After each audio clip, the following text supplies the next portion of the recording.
Voyons ensemble les deux premiers exercices de cette feuille d'exercice. Donc le premier exercice, il s'agit de reproduire le comportement de cette boucle for qui est ici, mais cette fois avec une boucle while. Donc que fait cette boucle for? Donc elle a une variable qui s'appelle i, for i in range. La fonction range on la connaît, cette fois elle a trois paramètres. Donc ces paramètres, le premier c'est 0, c'est le début de la boucle, donc ça veut dire que à la première itération, i va valoir 0. Le deuxième paramètre, c'est 10, donc ça veut dire que ces itérations vont aller jusqu'à 10, 10 étant exclu, donc ça n'arrivera pas jusqu'à 10, mais jusqu'à 9. Et le troisième paramètre, c'est le pas de déplacement, le pas d'itération, c'est-à-dire que i va se déplacer de 2 en 2. Donc la première fois, il vaudra 0, à la deuxième itération, il vaudra 2, puis 4, puis 6, puis 8, et il arrivera à 10, mais 10, il ne le fera pas puisque 10 est exclu. Donc concrètement, pour chacune de ces 5 valeurs de i, il va faire un print, donc on va avoir l'impression de i, voilà, 0, 2, 4, 6, 8. Donc maintenant, comment on va faire ça avec une boucle while? Donc on va avoir une variable, encore une fois, cette fois il faut la déclarer avant, donc appelons-la i de nouveau, donc qu'on va mettre à 0 au départ, puisque le premier print qu'on va faire c'est pour 0, et on veut s'arrêter, la condition d'arrêt c'est quand i sera inférieur à 10. Donc tant que i est inférieur à 10, donc je vais déjà mettre un print, je vais faire un print de i. Donc là, la première itération, le print de i, il affichera bien 0 puisque i vaut 0. Et maintenant, je dois faire évoluer i, d'une part pour lui faire afficher 0, 2, 4, 6, 8, mais aussi parce que on a besoin que la condition d'arrêt soit modifiée, et donc on a besoin ici que la variable i soit modifiée pour avoir une chance de rencontrer la condition d'arrêt de la boucle. Donc ici, tout simplement, on va dire i égale i plus 2.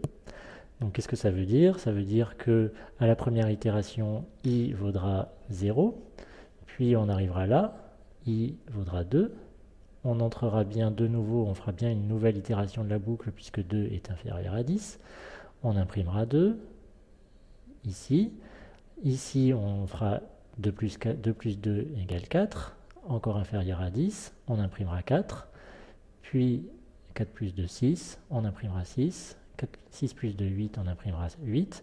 Et ensuite, quand on aura imprimé 8 ici, on passera ici, on fera i égale i plus 2, donc i vaudra 10. Et au moment de tester la condition i 10,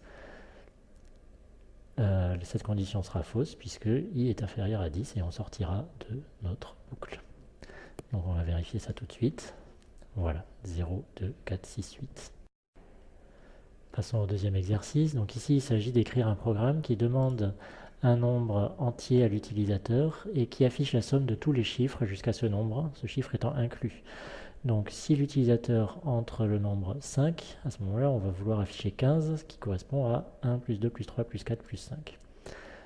Donc la somme au départ est égale à 0, d'accord? Donc la première ligne, on demande le nombre, on le convertit en entier.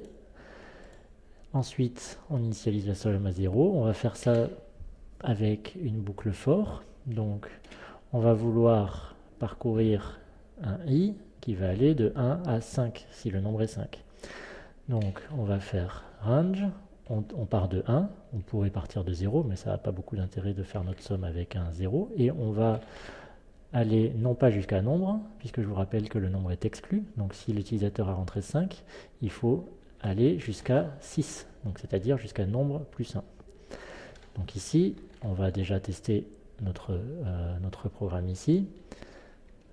On va faire juste un print. Donc si je tape 5, on va bien avoir 1, 2, 3, 4, 5. Donc c'est bien les 5 chiffres sur lesquels on veut faire la somme. Bon, ici la somme est toujours égale à 0 puisque on n'a pas touché à cette somme.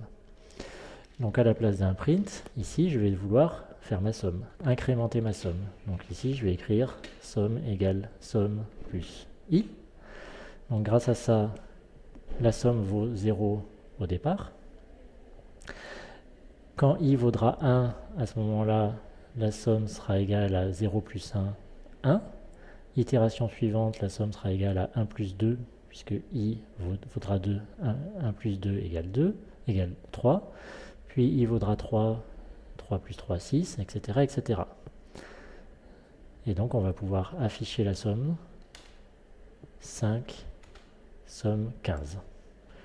Si je fais 12, ma somme c'est 78. Je vous laisse vérifier que c'est exact.